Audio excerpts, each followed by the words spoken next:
नमस्कार, मी पंजाब तक आज आहे 24 मे 2025। सर्वप्रथम शेतकऱ्यांना सांगू इच्छितो की 30 मे पर्यंत असाच पाऊस पडणार आहे आणि मी आहे आमच्या शिरू तालुक्यातील दुधना धरणावर आणि या ठिकाणाहून सर्व शेतकऱ्याला अंदाज देणार आहे।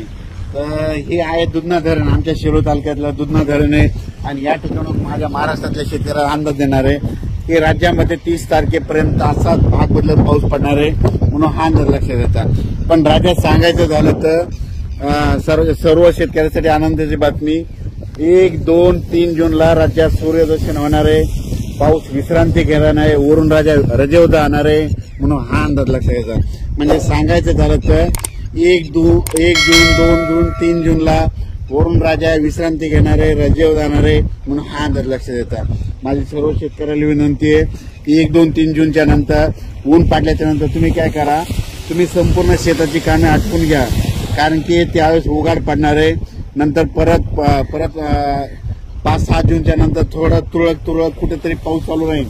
पण राज्यात मात्र 1, 2 जून, 3 जूनला सूर्यदर्शन होणार आहे, चांगलं हवामान कोरडं राहणार आहे म्हणून हा अंदाज लक्षात येतात।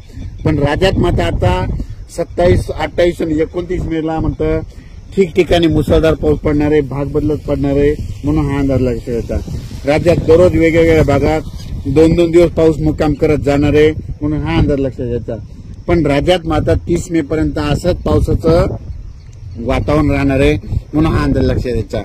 अचानक वातावरण बदल झाला तर लगेच एक मेसेज दिला जाईल। धन्यवाद। हे पाहू शकता, हे आमचं दुधना धरण आहे, म्हणजे सेलू तालुक्यातील लहान भाग होणार आहे आमचं हे धरण आहे आणि या धरणात देखील पाणी यायला सुरुवात झाली पाहू शकता।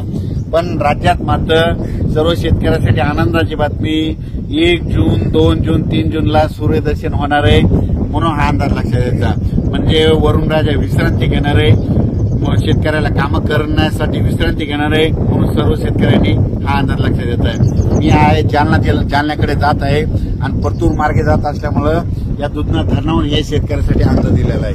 धन्यवाद।